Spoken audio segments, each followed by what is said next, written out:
to have this opportunity to have this close conversation with you. I think I'm going to get my phone. There are some questions some of my leaders will want to. How did it start, Apostle? Zaria. Not London. You didn't come from London. You didn't come from, not even Lagos. If anybody would have thought that a global ministry will emerge, maybe we'll have connected it to some of the biggest places, Lagos, some of the biggest ministry connections. But from Zaria. Zaria is a part of Kaduna. I was born there. And Kaduna has been very central in the move of God in this country. We've had Bishop Fred Addo from Kaduna. We've had Bishop Boyedikbo move from Kaduna. We've had some people move from Kaduna. Talk to us about, you were in Zaria. You were sent to school. That's what bothers a lot of us. Your parents actually sent you to school, and you went to school and found something else to pursue, and you gave yourself to that. What really drove you? What drove you to pursuing what you began to pursue in Zaria? I mean, what did you see? What captured your heart? Thank you very much, Reverend Sam. Jeremiah chapter 1 from verse 5, when you read to 12, it said, before thou camest forth, whilst you were in your mother's womb, I ordained you and I sanctified you to be a prophet to the nations. Yes, sir. So before he was even born, I don't consider myself to necessarily have done anything that is outside of a divine script. I think by the mercy of God, I just stumbled into what I believe had been preordained for me. And that for me, it just so happened that Zaria was the place by the Spirit of God that allowed for that incubation, allowed for growth. I guess because of, I would say, the northern hostility and the environment, it was just conducive. There's something about the north, with all due respect, I think there's a greater sense of authenticity, spiritually speaking. There's nothing to show off, you know, and all of that. So that's what I would say. I'm not as concerned about where as it is about the fact that it was a drive that had been in my spirit way even before Zaria days. And so people, okay, well, Zaria was where the vision for ministry was birthed, but the call of God upon my life, way before Zaria days, I was already involved in so many things that had to do with evangelism, that had to do with soul winning, hospital visitations, you know, and all of that. So we used to have those days, they got us like a discipler. So weekends, myself and a few people would go over to his house. He would teach and train us. Sometimes we visit hospitals. So these things were already ongoing. We used to hold concerts. Even before Zaria, we had produced with a group an album. You know, we used to travel for a lot of things. So I think that Zaria just came as the birthing point, particularly for Koinonia. It gave frame and definition to what we're doing. But I would say, responding to your question, that I believe it's just a preordination from God, that I found my place in life and destiny and just walked through it by mercy and grace. Wow. I'm sure they're going to give some monitors to Apostle here, okay. Some monitor sound. We need some sound here. You know, Apostle, yes, we thank God for preordination. There are many of us who have been preordinated. Permit my English here. So many of us have this call. I've heard people tell me the rugged, the kind of drive you have, the way you study, the way you pray. There was something about you people always talk about. It has to do with some passion. Talk to those of us who have this same preordination. We all have this call. how important is discipline and dedication to the fostering of God's purpose for our life? I mean, okay, so yes, I have the call of God. Is it going to happen automatically? What is my role? There's a planting, there's a watering. Speak to the issue of our role in making sure that what God has shown us. I can tell you things people have said that you did. And I was like, really? And you shared part of it yesterday. You will go to Renard Bonke's conference. You were not invited. You were not part of the committee. You get crashed. You got involved in pushing wheelchair. So talk to us about this, the place of drive, dedication, the place of discipline. Talk to us about that. In truth, it's a very uncomfortable conversation, but I think it's a very important one. I call it the God-man partnership, Reverend Sam. So God gives the vision, but there is always a role that we have to play in making prophecy manifest.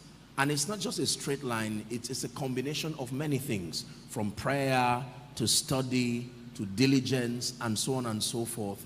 And I would not be sincere with you if I told you that all that happened was just the grace of God. Like Paul, I would say, I am what I am by the grace of God. But he said, this grace was not showered on me, in that I labored more than ye all. Yeah, so I will tell you a few things. The place of prayer, the discipline of prayer, consistent prayer, the discipline of learning the word. Remember those times, my money was largely spent, didn't have much of it, but it was spent buying books. I was always at the library getting books, Christian cassettes, you know, and all of that. Then we used to have the rechargeable lantern, you know, rechargeable lantern. I think it just came out. I remember I was so happy to have a torchlight that now had, you know, a place where you can slot in a cassette.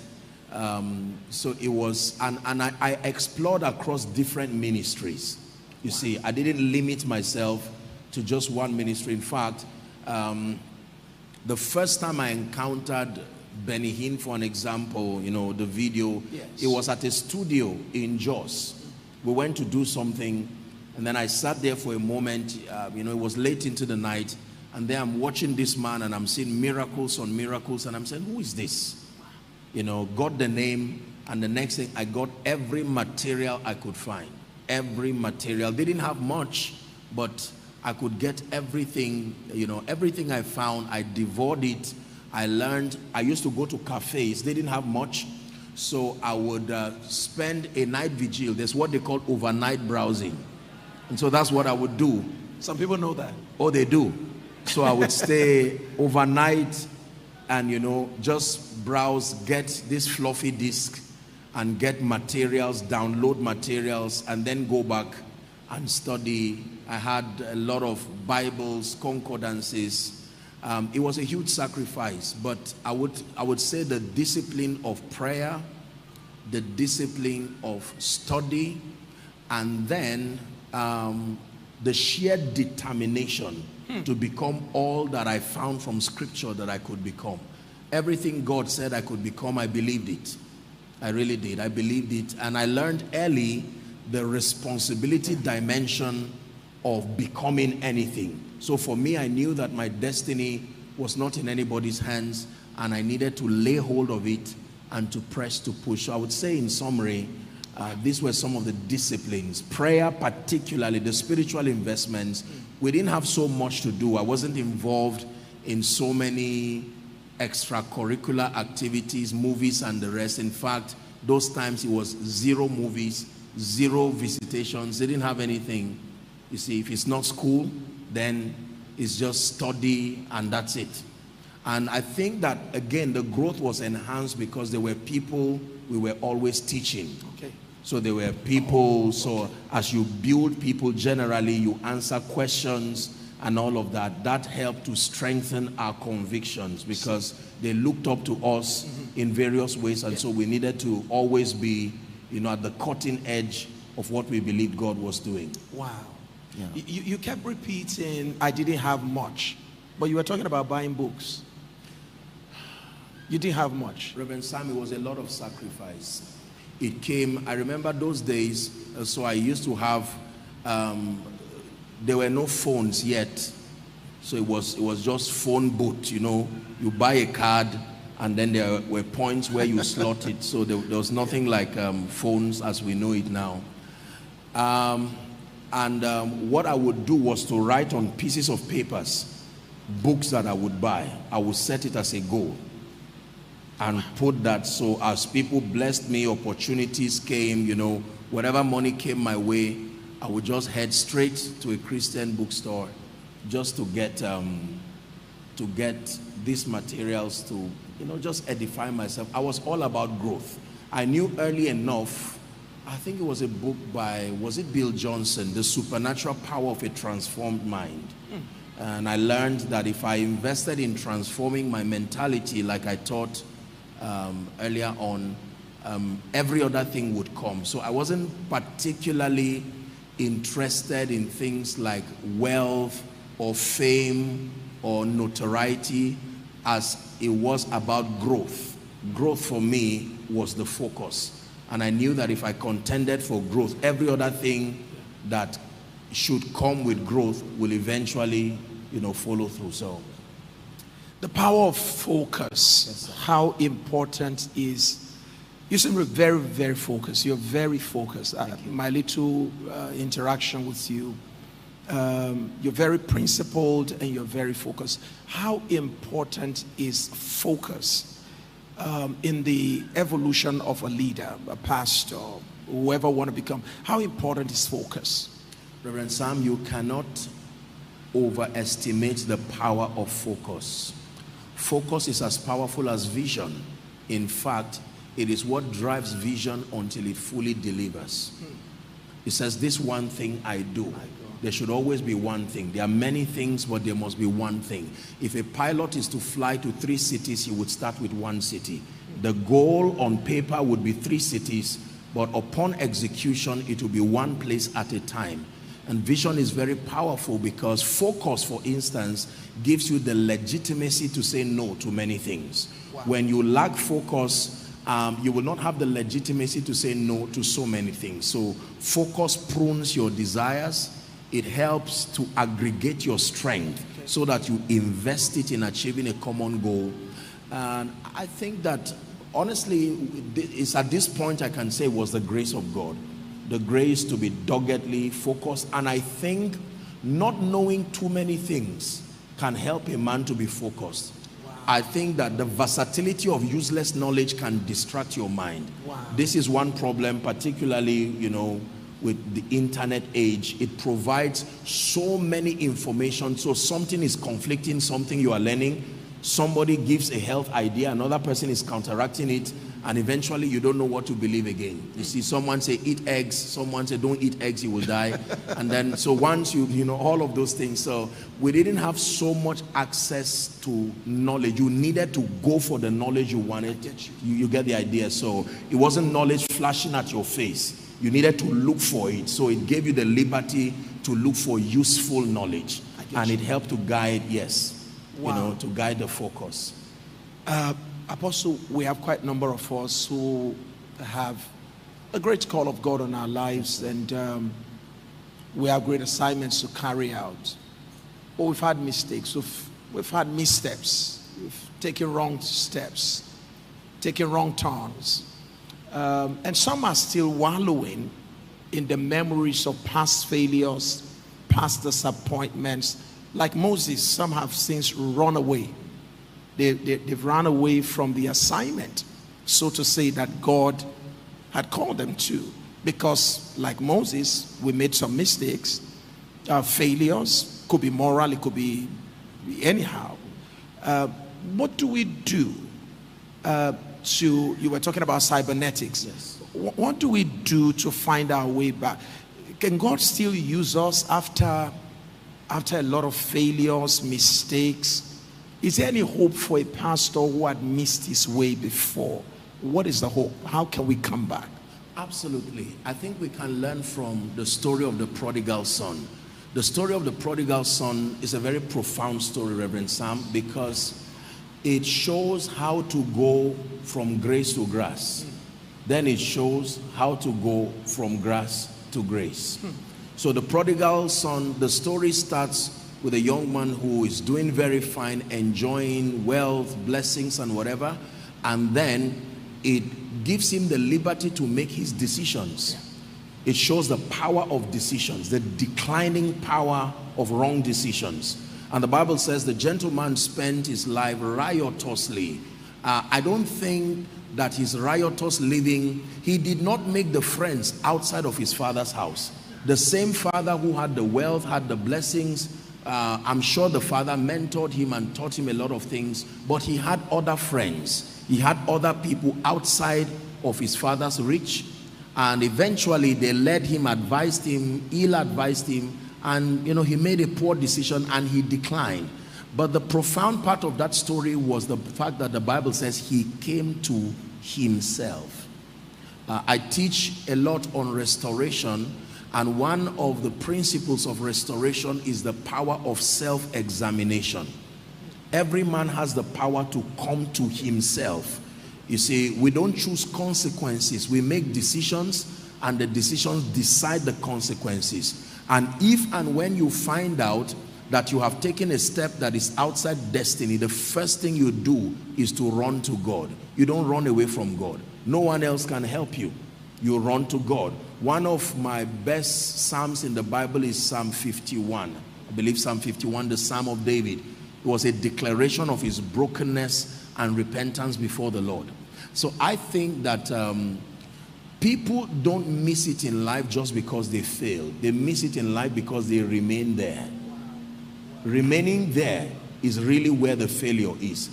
The ability to get up, retrace your step, find the God of your salvation and begin to make your way back. I think for me that's where the power is. And in getting up to go back to God, you leave back with two things. Number one, the memory of how not to do it again. And then you are able to comfort others in the future with the same comfort that you have received. There are many reasons why people fail. Sometimes it's not a product of rebellion. It can be a product of no or poor mentorship, lack of information, and then sometimes they just yield to temptations from the devil. So regardless how those failings come, whether it's moral failings, whether it's technical failings in terms of executing your assignment, the point is you will always need to return back to God if you must find your bearing. Wow. Can we put our hands together for that? You talk a lot about relationship, and I've seen you build relationship across. I've seen people in the corporate industry, business, governance. I've seen all kinds of people around you. You talk so well about the importance of building strategic relationship. Can we all please make welcome His Excellency, please? You're welcome, sir.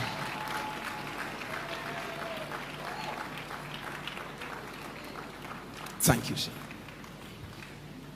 So you talk about building strategic relationships. And like I said, I've seen around you, I've seen people who are business owners, CEOs. I've seen people who are in government. I see that you mentor a lot of these people, and for whatever reason, I see that you are able to build relationship across board, and you are so non-judgmental. I think it makes it easier for people to come around you. Talk to me about building strategic relationship for those of us who are pastors, who are leaders, business owners, those who are involved in governance. How important is building strategic relationship in this 21st century? This is a very powerful question, and it's an important issue, Reverend Sam.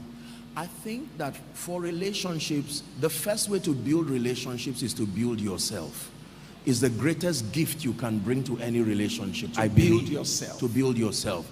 The gift of transformation, the gift of preparedness. is one of the greatest blessings you can bring to any kind of relationship. Marital, love relationships, business relationships, because you are giving of who you are before you give of what you carry.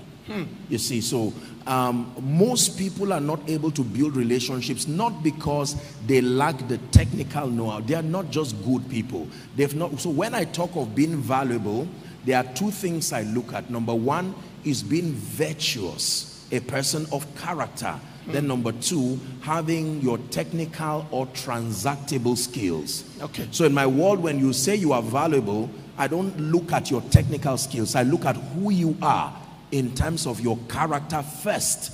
Then I look at your transactable skill. One of the most visible expressions of God's glory in the Bible is his goodness. And one of the greatest keys I have found out in building relationships is to be a good person. And Reverend Sam, being a good person is an aggregate of many things. It means you have to be thoughtful, you have to be kind, and you have to be compassionate. When you say someone is good, it means you are thoughtful, you are kind, and you are compassionate. It's impossible to say you are good if you are not thoughtful, you're not compassionate, and you're not kind. So in dealing with people, you spoke about being not judgmental. The truth is that I love Jesus and I love people genuinely. I see. When you love people genuinely, you are able to navigate through their limitations. You are able to see from an eagle's view the motivation behind the things they do, good or bad. And sometimes it gives you the staying power, the strength to overlook certain things. Yes. If someone can act foolishly, but he's responding to ignorance, he's not a wicked person. You know, and so on and so forth. So in dealing with people, I seek the greater good of everyone who comes around me. My position for people is always to have their best interests. And if I do give them an investment of my time, my emotional space, and they abuse it consistently, I would love them and respect them, but I'll create a distance that allows me respect. They have a right to keep to their value system, but if it's inconsistent with where I'm going, I don't let it become a distraction. But fighting, tearing down, it's not something that it's not a part of me at all. And honestly speaking, you don't find me gossiping about people, saying whatever. I talk about people, but not to smear them, not to destroy them, not at all. I give people the benefit of doubt. And I think the idea is to love people. My name means the way to love. And it's a good name. And I try to live up to it, just to love people sincerely. And when people don't get it right, I'm not too quick to point fingers. I try to look what would have been the motivation behind this. And then one of the keys, again, in maintaining relationships is honor. His Excellency just stepped in. It's my first time seeing him. God bless you, and we honor you, sir. But we all stood up to honor him in that capacity. Honor, I define, is the discerning, the celebrating, and the rewarding of men for their distinctive difference, for their uniqueness, and for their value. And it's a powerful law. It's changed my life. And you cannot build relationships if you do not understand honor. When you trivialize people's sacrifices and when you make it all about you. But I'll be honest with you, I also had to study on building relationships. As far back as 2004, 2005, I took a comprehensive study on Dale Carnegie's books, How to Win Friends and Influence People. And one of the things I learned from that material as far back then is always focus on people's needs, not your needs. When you become selfless, when you become intentional about helping people meet their needs, you find out that you are programming, you are planting a seed that becomes a harvest to you.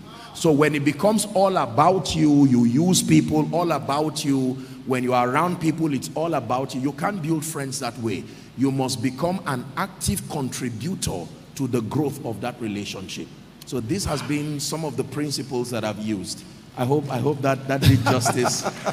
But you know, I see them. I see, we've been in meetings together in some places, and I've literally watched how you relate, and I must say that everything you said reflects what you do. Before we leave, you are in a position where you lead a great global organization, Koinonia, and you're doing amazing things in the United Kingdom, in Canada, and I'm privileged to interact with some of the people there, and it takes a lot. I've been with you in Manchester to see what happened there. It takes a lot to bring all of that together. What are some of the qualities that a leader needs? And I see people working, and they do so joyfully. What you may not know is that the woman that did the souvenir for the conference you had last year happens to be a member of our church. And the dedication she put into it. And she told me, she said, Pastor, I also want to add my own stuff to what they ask me to do. What is it about you and what you want to say to leaders? What are the qualities that we need to possess as leaders in order to be able to galvanize people together to pursue a common cause? What is that thing a leader needs to know? What is that thing a leader needs to do and even be in order to be able to influence people in that manner? Okay, a number of things. First, I would say people don't care how much you know until they know how much you care. You need to be genuinely invested in people. And it's a culture that have sold to our people, you know, across all our expressions. I love them genuinely. I care about people. I take everybody around my life as I assume that position of a father. There's nobody who is around my life who is treated like a victim. If I can take the risk to bring you close to my space, then I immediately become interested and invested in your destiny. So when people know that you genuinely care for them, yes, not just that you want to use them as tools to achieve a goal, when people know you want to use them, you will not have their loyalty, and the truth of the matter is that they will not give their best because they know that you are only using them as the most available option at that time.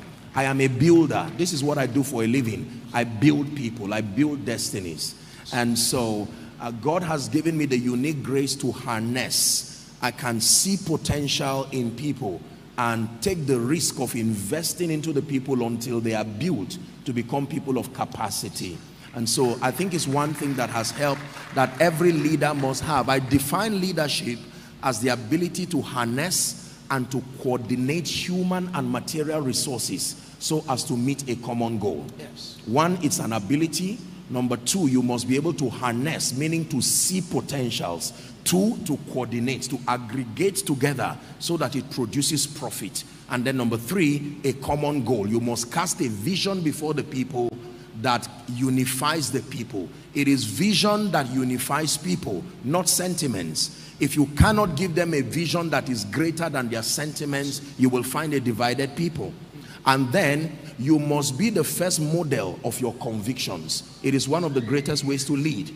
So if you tell people fast, lead the way. If you tell people give, lead the way. If you tell people love God, lead the way. If you tell people show honor, lead the way. People will watch you and see that you are a testament of your convictions before they follow suit. And I think it's one area leaders fail. They put the rules and then they think the rules don't apply to them. Every rule you put forth as a leader, it applies to you first. In fact, it should be stricter on you because you become the model for the people to follow. Wow. Okay. Thank you so much.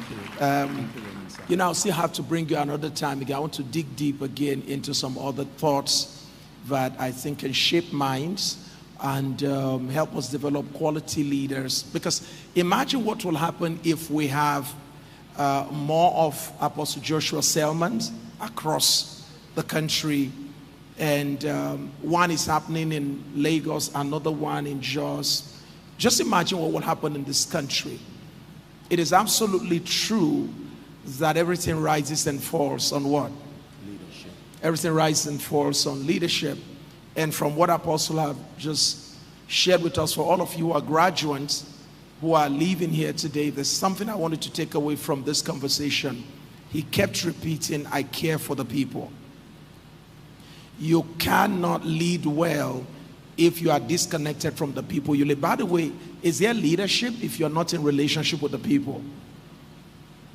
And how qualitative is your leadership if you don't care about the people that you seem to be given an opportunity to lead? So as we leave here today, I hope we all leave with the determination to provide care for the people that we lead. I love the construct in terms of his concept of what leadership is. First of all, it talks about your ability to be able to harness, all right, potentials, and you are able to use this potential to accomplish common goal.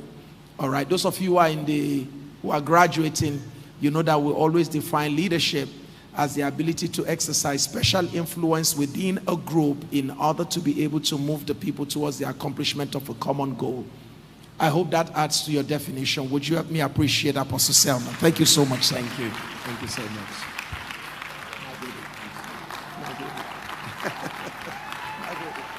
Please help me celebrate him as he goes. So sit down. I'm sure we're going to move this backward now. Help us quickly move this backward.